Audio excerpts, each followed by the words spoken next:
بسم اللہ الرحمن الرحیم۔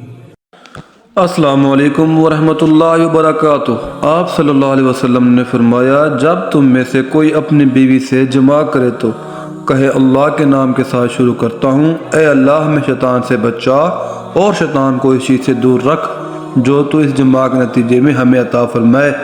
یہ دعا پڑھنے کے بعد جماع کرنے سے میاں بیوی کو جو اولاد ملے گی اس سے شیطان نقصان نہیں پہنچا سکتا۔ سبحان اللہ۔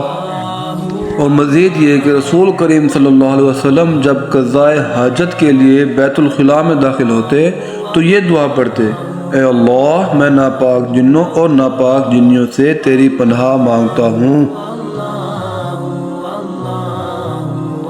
اگر ویڈیو پسند آئی تو لائک کریں، کامنٹ کریں اور شیئر کریں۔ مزید پیاری پیاری احادیث سننے کے لیے ہمارے چینل کو سبسکرائب کریں۔